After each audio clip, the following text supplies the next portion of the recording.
But with Lord of the Rings, is the listeners here know like grammar is one of my big focuses, which sounds boring as all hell, but that's what Tolkien focused on to write this damn book, was creating the grammar and the mythology of a new world. And he was him and C.S. Lewis, good friends, and they did some of the most powerful fictional creations, calling us back to our roots. And I was glad to see that you actually really liked Lord of the Rings.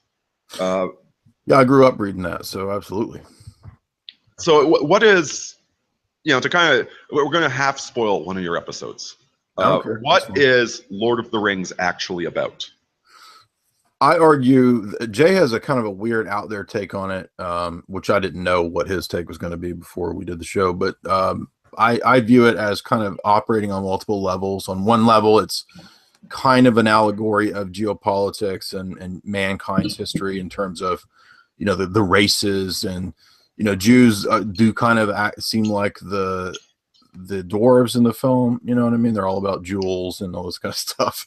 The elves, I guess, are the Nordic types or something roughly along these lines, maybe, is what was in Tolkien's mind. I mean, I was just reading First and Second Maccabees, and there's this giant battle in like First Maccabees 7 or 8 with elephants, and I'm sitting here thinking, man, this is just like Tolkien's Oliphant battle in Return of the King.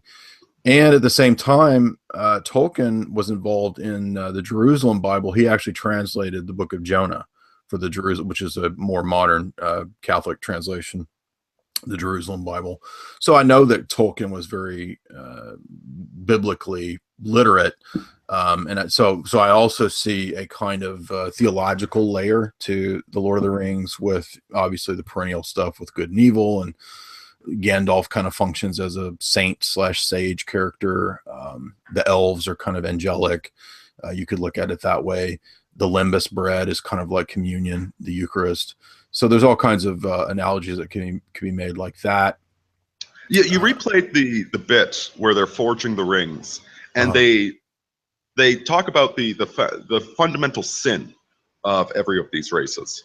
So with the dwarves, it's greed, which you certainly see in the prequel book. What's it called? There and Back Again by Bilbo Baggins, where they dug too far and too deep, and so they attracted demons and dragons. The elves are in love with aesthetics and beauty to the point where Galadriel will become a beautiful and terrible queen. Love me and despair. Right. Well, right there you've got the porn star, and the race of men wants power. Power for the sake of power. Yeah, that's a great point. Yeah, each race is tempted in a certain way. Every one of the main characters has to deal with a certain temptation to overcome. And then, of course, there's the tragedy of the Gollum character who never does overcome the temptation, and it results in his self-destruction. And also, fortunately for the Middle Earth world, the destruction of the ring. But I also read this. I'm not a Luddite, but I read it in a technological way, because it is stated many times that the ring is associated with technological power and prowess. And so when Sauron builds his war machine, he's using technology for battle, for warfare, for tearing down the city, the forest, and so forth. And Jay, my co-host in the show, made a good point about Tolkien seeing the rise of the military-industrial complex as a kind of analog. In other words, that influenced his his style of writing and the themes in the book.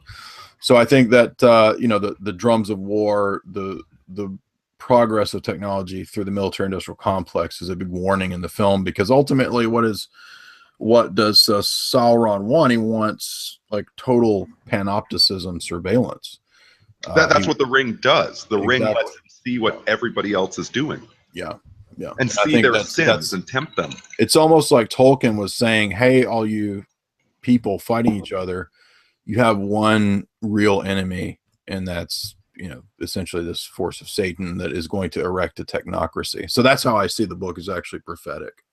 Well, and you really get that in The Hobbit, the prequel, Mhm. that the dwarves are fighting with the elves, and everybody's kind of fighting with each other.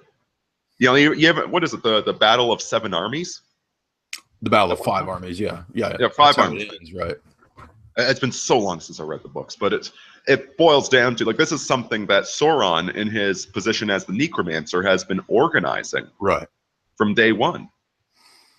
Yes, divide and conquer. Of course, I don't mean by that I accept any kind of like kumbaya view that everybody's just supposed to get along and we'll defeat the New World Order. I mean, it's, the real world's much more sophisticated than that. But I don't think that we're meant to lose all of our distinctions or our distinct cultures or anything like that. That certainly hasn't been the teaching of either historical church for 2,000 years, that we are supposed to lose our cultural distinctions and meld into some giant globalist blob or anything like that. Well, no, it's the tale of Babylon. Exactly. Okay? God doesn't want that.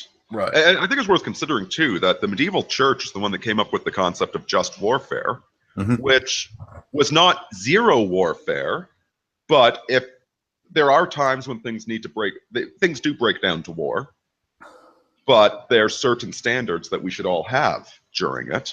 And you can't just start a war because you want to steal your neighbor's resources. Exactly. Yeah. Just war actually has precedent. It's not, and I'm not dissing you, but it's not Aquinas that laid out just war. You can go back to Justinian. You can look at the Code of Justinian. You can look at the Seventh Ecumenical Council, the way it speaks of the divinely ordained imperium, and it does have the authority and the prerogatives to wage warfare when necessary. Well, and quite frankly, everything that we're talking about now, it's the struggle between us, whatever we are, and the materialists, the solipsists, the globalists. This is the same struggle that Aristotle was having with the solipsists of his era. In a way, yeah.